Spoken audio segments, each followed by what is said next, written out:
Donc, vous m'avez demandé de parler sur des innovations dans le domaine de la formation. Donc, j'ai fait un choix. J'ai fait un choix de parler de deux types d'innovations sur laquelle je me suis pas mal investi depuis des années.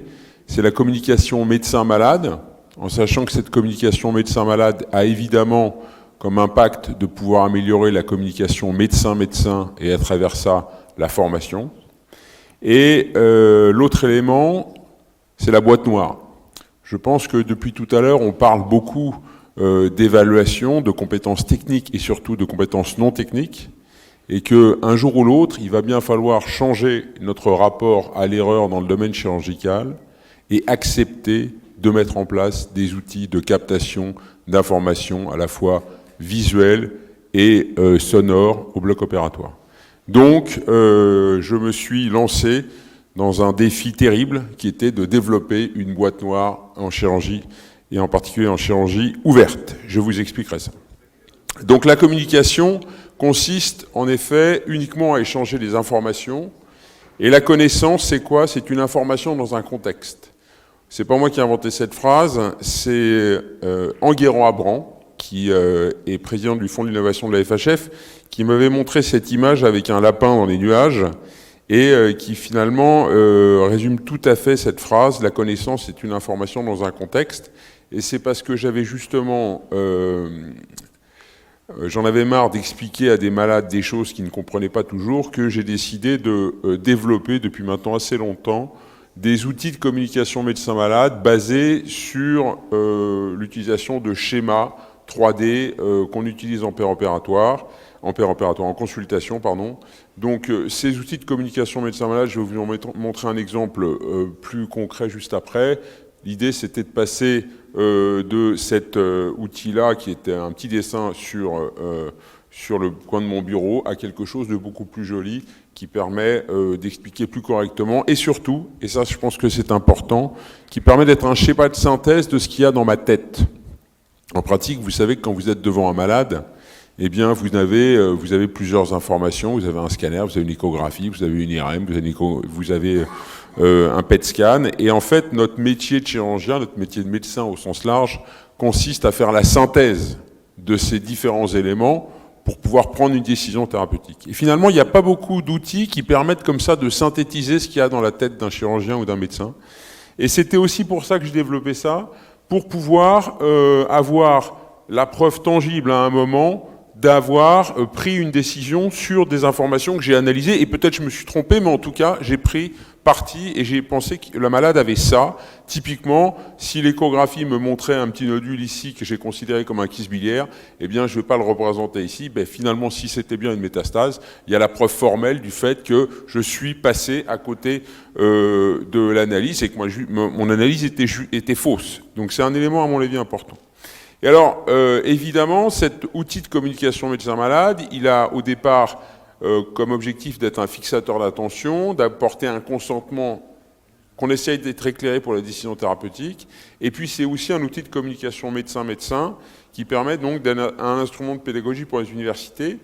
Et alors, l'élément important, c'est qu'au départ, j'avais développé ces applications pour tablettes, ce qui est une erreur de jeunesse, parce que les tablettes, c'est pas quelque chose qu'on a en consultation, et l'idée, c'était d'avoir fait depuis un outil qui est une web application. Donc je vais essayer de vous montrer comment ça marche maintenant, si ça veut bien marcher. Attendez, là c'est un problème d'extension du bureau. Je vous un tout petit instant. Voilà, je vais dupliquer mon bureau pour que vous voyez à quoi ça ressemble. Voilà, donc ça c'est la dernière version, et celle-là elle est accessible ici sur ces sites-là. C'est un outil de communication médecin-malade uniquement dans le domaine du carcinome hépatocellulaire, et vous voyez que on peut comme ça expliquer à un malade ce que c'est qu'une cirrhose, on peut expliquer à un malade où se trouve le foie, et un malade et un étudiant aussi d'ailleurs. Et vous voyez qu'on peut faire, je zoome ici, je change la qualité du foie, je peux entraîner une atrophie droite, ce genre de choses par exemple. Voilà, et je prends des photos en consultation.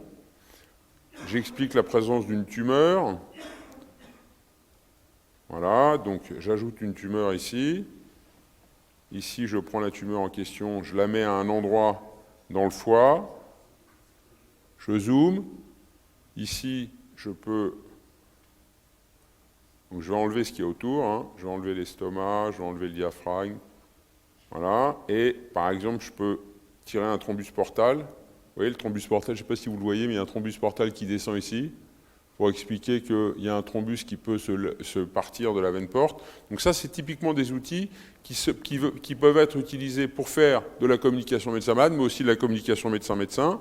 Et par exemple, ce malade, où je vais expliquer à un malade ou à un étudiant ce que c'est que la chimio-embolisation, eh ben, je lui explique que je mets un cathéter ici dans l'artère hépatique et que je vais injecter des billes qui vont partir ici dans la région du foie en question et qui vont entraîner une diminution de la viabilité tumorale qui va passer de jaune à blanc, qui est un état de nécrose tumorale.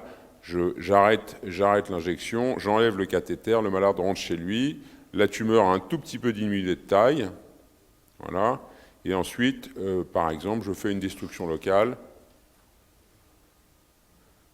avec ici la possibilité d'expliquer ce que c'est qu'une destruction locale, en expliquant qu'il y a des difficultés, par exemple, lorsque la tumeur est haut placée, parce qu'il y a le diaphragme à côté et les poumons, et que ça va consister à ponctionner la tumeur, et puis activer la chaleur, etc. etc. Donc, c'est un outil comme ça de communication qui permet à la fois d'expliquer aux patients, et finalement, assez fréquemment aussi aux chirurgiens, pour expliquer une stratégie avec toujours le même principe, c'est qu'on fait des petites images, et puis ces images, ensuite, on peut les envoyer par mail.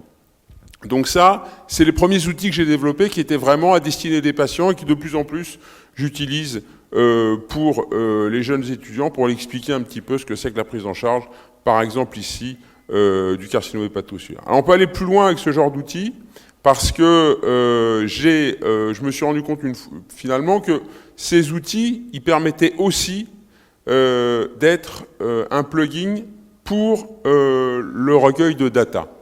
En fait, l'idée, c'est de se dire, finalement, en consultation, vous expliquez à votre malade la situation, vous prenez un parti sur l'interprétation des résultats, et finalement, ces images, vous pouvez les transformer en data, vous pouvez les transformer en information. Et pourquoi j'ai fait ça? Parce que ça fait très longtemps que je m'intéresse à la morbimortalité des hépatectomies, et on a monté un gros registre qui existe toujours, sur lequel il y a à peu près 5000 malades. On a fait plein de papiers avec, mais le souci qu'on avait, c'était ça. Le souci qu'on avait, c'était que, finalement, on a beaucoup de difficultés, et je suis sûr que c'est le cas aussi au Maroc, pour avoir des gens qui vont rentrer des datas dans la base de données. Parce que le problème de fond, il est là. On peut développer tous les algorithmes qu'on veut, les plus belles bases de données. À un moment, si on n'a pas les données dans la machine, ça ne marche pas. Donc, pour pouvoir avoir un cercle vertueux qui fonctionne bien, il fallait inventer un outil qui permette de récupérer des datas.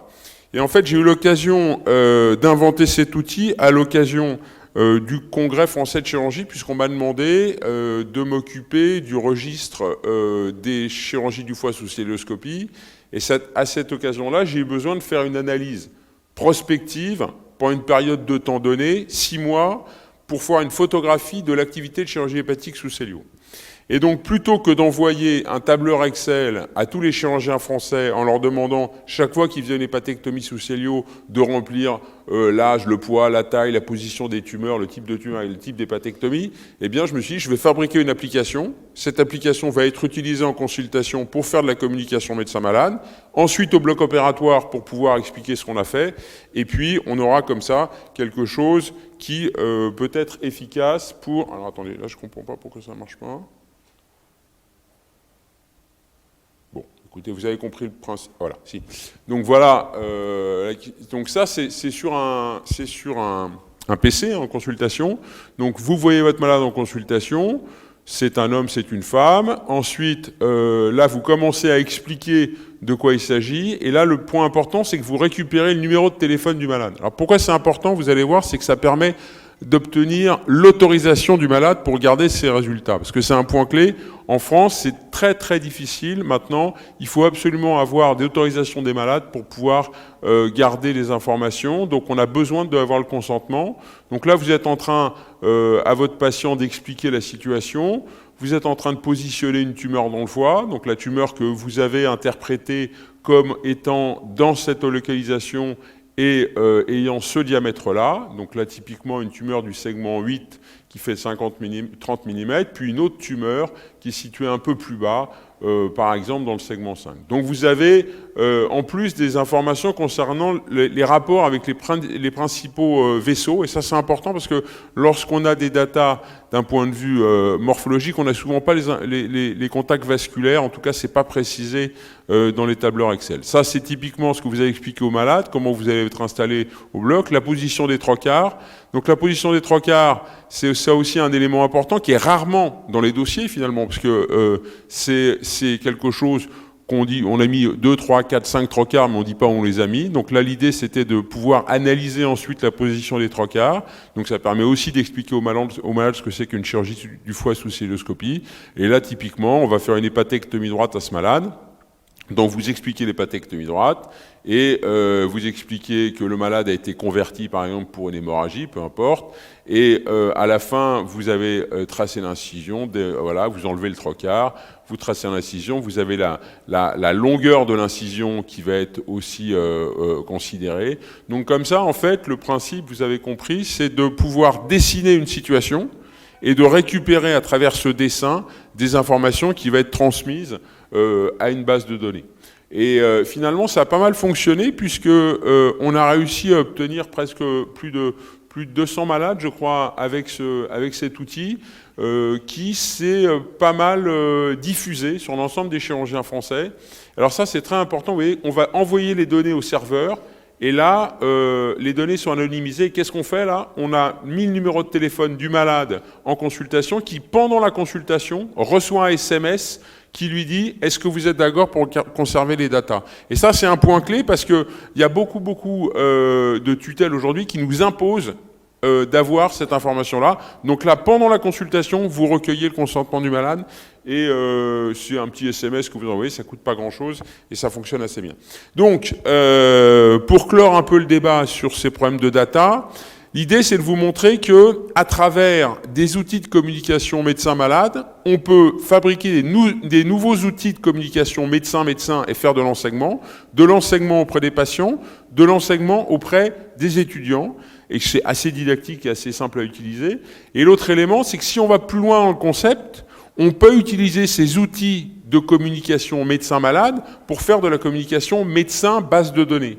Puisque, en fait, vous transformez en données des datas graphiques, et comme un petit dessin vaut mieux qu'un grand discours, et ben en fait, vous avez beaucoup d'informations sur des données graphiques. Et la suite de notre histoire, ça va être de faire un observatoire des hépatectomies un peu plus moderne que celui qu'on a actuellement, en prenant des plugins tels que celui que je vous ai montré, pour pouvoir justement, dans certains endroits de la base de données, recueillir des informations sous forme de dessins. Et je suis très impressionné par ce que vous avez fait au Maroc dans le domaine de la data analysis, dans le domaine de la visualisation des données, et j'espère qu'on pourra mettre au sein de cet observatoire nouvelle formule vos plugins qui permettent d'analyser en temps réel les datas. Donc là, encore une fois, ça montre vraiment qu'à travers votre collaboration entre le Maroc et nous, et en particulier Amine et collaborateurs, hein, qui sont venus franchement des amis, eh bien, on arrive à faire avancer le schmilblick. Alors, ce qui est rigolo, c'est que finalement, tout ça, c'est vraiment venu de l'échange. C'est vraiment venu de l'échange avec un truc que j'ai organisé il y a maintenant 4 ans, qui s'appelle le Week-end de l'innovation chirurgicale. Ce week-end de l'innovation chirurgicale, c'est une réunion où Amine était l'année dernière, qui est un lieu ça a lieu tous les ans à Cabourg, c'est 2 jours et demi, et ça réunit des chirurgiens, des mathématiciens, des informaticiens et quelques boîtes pour justement réfléchir pendant 2 jours et demi sur les moyens à mettre en place pour faire progresser la chirurgie. Donc c'est de cette réunion qu'est née l'Observatoire Nouvelle Formule et l'idée de faire un plugin. Alors, ce qui est né aussi l'année dernière, c'est le point que je voulais aborder avec vous, c'est ce problème très très important de la captation des données en paire opératoire et de ma volonté, tout à fait affichée maintenant, même politiquement, et je peux vous assurer que c'est pas extrêmement facile, de créer une boîte noire en bloc opératoire, d'inventer un outil qui permette de capter du son, des images, et ça de manière intelligente, en respectant les normes habituelles de sécurité de data. Alors pourquoi on veut faire ça?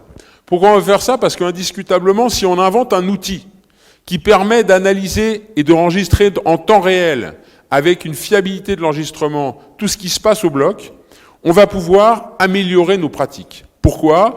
Parce qu'on va pouvoir retourner à nos erreurs, on va pouvoir comprendre des choses, on va pouvoir même tirer de nos erreurs des nouvelles idées. Évidemment, de la téléexpertise et de la formation des chirurgiens. Ça, c'est indiscutable. Ça serait extraordinaire de pouvoir prendre la main chez un collègue qui est en train d'opérer pour pouvoir lui expliquer ce qui va ou ce qui va pas et lui éviter de faire des conneries. C'est-à-dire qu'il y a quelqu'un qui est en train de faire une cholécystectomie, ça se passe pas très bien, il est pas loin de faire une plaie de la voie biliaire principale, ou il a fait une plaie de la voie biliaire principale, eh bien, il me contacte, et moi, je vois sur mon téléphone ou sur mon ordinateur ce qu'il est en train de se passer, et je peux l'aider à distance. Et je ne sais pas comment ça se passe au Maroc, mais la téléexpertise est aujourd'hui un acte qui va être remboursé par la sécurité sociale. Donc c'est quelque chose qui rentre totalement dans les clous actuels du développement de la télémédecine. L'autre élément, c'est qu'évidemment, ça va nous permettre de faire des réunions de morbimortalité augmentée. Aujourd'hui, lorsque on parle de morbimortalité, on parle souvent de souvenirs. On n'a pas d'informations très claires, sauf quand on fait de la chirurgie du foie sous célioscopie. Et très honnêtement, vous savez pourquoi j'ai inventé ce truc-là? J'ai inventé ce truc-là, qui n'est pas une invention, parce que conceptuellement c'est assez simple. J'ai poussé au développement de ce truc-là à l'occasion d'une histoire que je vais vous raconter. J'ai opéré une patiente de 25 ans d'un adénome du segment 8. Cette opération, je l'ai filmée parce que les choses se sont parfaitement bien passées et que c'est une opération intéressante. Le soir, j'étais voir la patiente, je lui ai dit, écoutez, il n'y a aucun souci, vous allez sortir dans 2 jours de l'hôpital parce que ça s'est parfaitement bien passé. Le lendemain matin, elle avait 400 cc de bile dans le drain que j'avais laissé dans la zone d'hépatectomie. Je ne comprenais pas pourquoi une fistule biliaire. Donc initialement, je suis retourné au bloc, je lui ai lavé le ventre, etc., et j'ai complètement omis le fait que j'avais fait un film de son opération. Je suis rétrospectivement retourné au film. Et je me suis rendu compte d'un truc, c'est qu'au moment où j'ai agrafé le pédicule du segment 8 avec un agrafage linéaire, eh bien en fait j'avais attrapé un petit morceau de lac en tissu et l'agrafe ne s'était pas fermée au niveau de la zone du pédicule hépatique et au niveau de la zone du canal biliaire.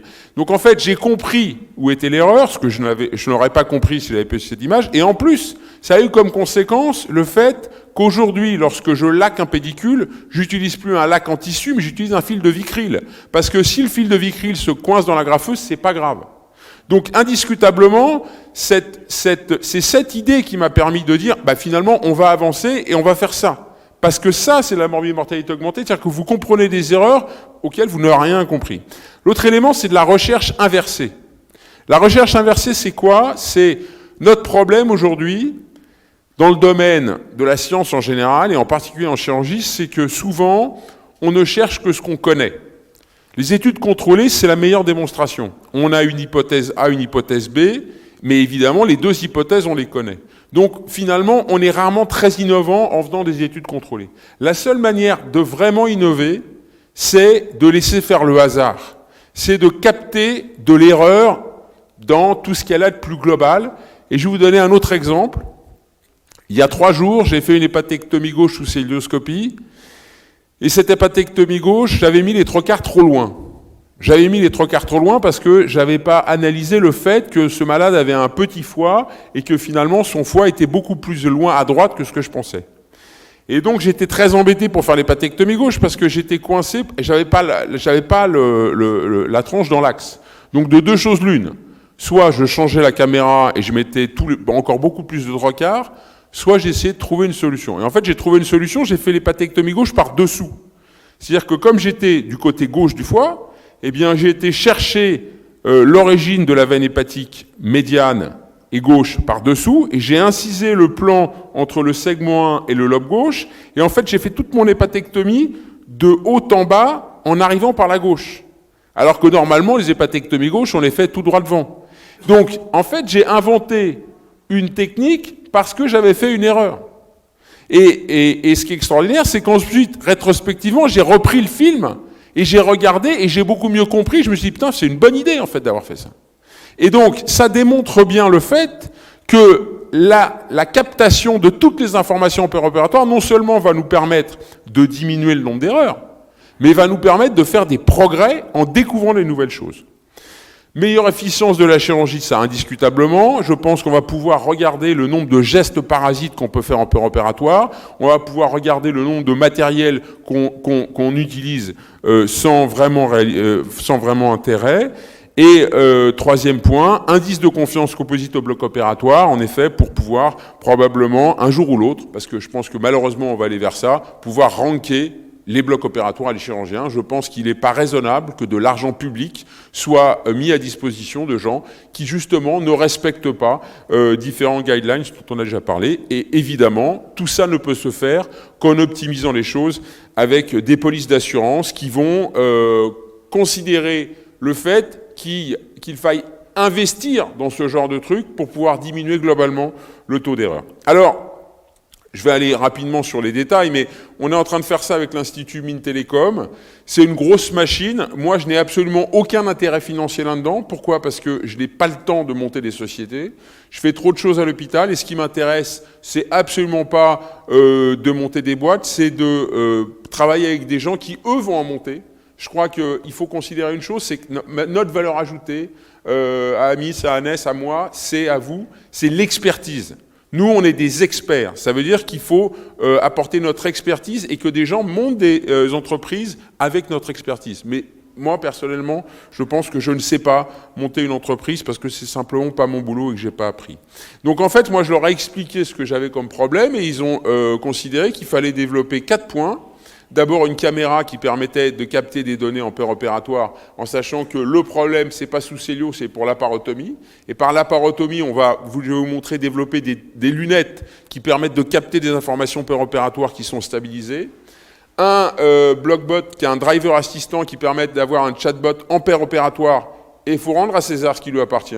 C'est Amin Benkabou, avec qui on a discuté l'année dernière, qui m'a dit « Mais tu sais, ça serait vachement bien si on avait une Google Home ou l'équivalent d'une Google Home en Perop. » Et c'est indiscutablement à la suite de cette discussion-là, et je le dis en public, que j'ai partagé avec ces gens-là, et je me suis dit « Mais finalement, faisons un compte-rendu opératoire et discutons opératoire avec une chatbox qui va nous donner peut-être même des informations. » Alors le plus intéressant, c'est que tout ça sera crypté sur le principe de la blockchain. Vous savez, la blockchain, c'est une technologie qui est à la base du Bitcoin, qui est cet argent virtuel, qui permet justement de sécuriser largement les informations. C'est-à-dire que ça va permettre à cette boîte noire d'enregistrer des films, d'enregistrer du son et de sécuriser totalement ces choses-là, c'est-à-dire que personne ne pourra y avoir accès en dehors du chirurgien, mais le chirurgien ne pourra pas modifier non plus les informations qu'il y a dedans, parce qu'il ne s'est pas question ensuite de retourner à son enregistrement puis de virer les trucs qui ne nous intéressent pas. Donc ça, c'est un point clé. Un bloc légal qui est évidemment important, puisque tout ça va se faire en bonne intelligence avec les CNU, les assurances, les hôpitaux, parce que ça ne peut pas se faire uniquement sur l'envie du professeur Vibert qui a envie de faire bouger les choses. Ça doit être un ensemble d'acteurs qui comprennent l'importance de ça pour aller dans ce sens-là. Et ça s'inscrit évidemment dans cette conduite du changement qui est absolument indispensable. Alors, de manière très très préliminaire, on est en train de développer ça avec un monsieur qui s'appelle Jean-Louis Debout-Grenet, qui est un spécialiste du développement d'oculomètres et de caméras portées sur la tête. C'est un monsieur qui a travaillé avec Microsoft et on est en train de fabriquer aujourd'hui des outils qui sont des outils oculo-guidés, si j'ose dire, avec des choses comme ça, où on va mettre dans une lentille qui est portée sur l'œil du chirurgien un pointeur laser qui va permettre de regarder où le chirurgien regarde. en stabilisant l'image. Donc actuellement, je suis en train de me mettre des lentilles au bloc opératoire qui me font un peu pleurer, je dois avouer, pour l'instant, c'est pas encore parfait, pour essayer de regarder ce que je suis en train de regarder. Donc faut bien vous concentrer sur le bloc, parce que si vous commencez à regarder une infirmière parce qu'elle est un peu jolie, ça se voit aussi. Hein. Donc, et ça rejoint ce que tu disais tout à l'heure. Donc, donc ce pointeur sur l'entité de contact, bon, on est encore au début de l'histoire. Donc l'idée, c'est d'aller un petit peu plus loin que ce qui existe aujourd'hui, en sachant qu'il y a des choses très très bien développées par Microsoft qui sont là, par exemple. Et alors tout à l'heure, tu parlais d'évaluation de compétences non techniques. Je pense qu'il y a aujourd'hui des choses absolument magiques sur ce genre de choses. Tu vois, ça, c'est l'expression d'analyse faciale, et on peut aujourd'hui, avec des webcams, pouvoir analyser justement des comportements non techniques, en sachant si la jeune fille est contente, pas contente, et en particulier le bébé, qui là, je vous d'accord, on n'a pas besoin d'une IA pour savoir qu'il est content, ça a l'air d'être assez clair. Mais voilà, donc il y a vraiment beaucoup de choses derrière ces outils qui paraissent un petit peu compliqués. Alors aussi, et c'est tout l'intérêt de rejoindre un peu ce qu'on fait sur différents champs, c'est que ça, c'est quelque chose que je développe avec Stéphane Cotin et Nicolas Goltz, et qui est indiscutablement la conséquence du week-end de l'innovation chirurgicale. Ça, c'est de la réalité augmentée haute fidélité, où on a été capable de mixer une image virtuelle sur une image réelle en péropératoire, et sans fiduciaire, et en laparotomie. Ça n'avait jamais été fait jusqu'à présent dans le monde. C'est vraiment une technologie extrêmement innovante qu'ont développé ces mathématiciens. Moi, je leur ai juste dit, j'ai un problème. Dans certains cas, il m'arrive de faire des hépatectomies avec des métastases qui ont quasiment disparu. J'ai besoin de pouvoir me guider, non pas sur l'échographie, parce que je ne vois pas la métastase, mais sur le foie préopératoire. Mon problème, c'est qu'à partir du moment où je commence à modifier la structure du foie, eh bien, je me paume dans mes repères. Donc, il m'a dit, bah, c'est pas compliqué, on va fabriquer un truc qui bouge et qui se modifie de même manière que ce qui se modifie dans la réalité. Et c'est ça qu'on a développé avec, je trouve, quelque chose d'assez bluffant. Le seul problème qu'on a aujourd'hui, c'est qu'on est capable tout à fait clairement d'être certain que la réalité suit le virtuel en ce qui concerne le surfacique, parce qu'indiscutablement, la surface du foie, on la voit, et on voit le réel et le virtuel, on voit que ça se déforme de la même manière.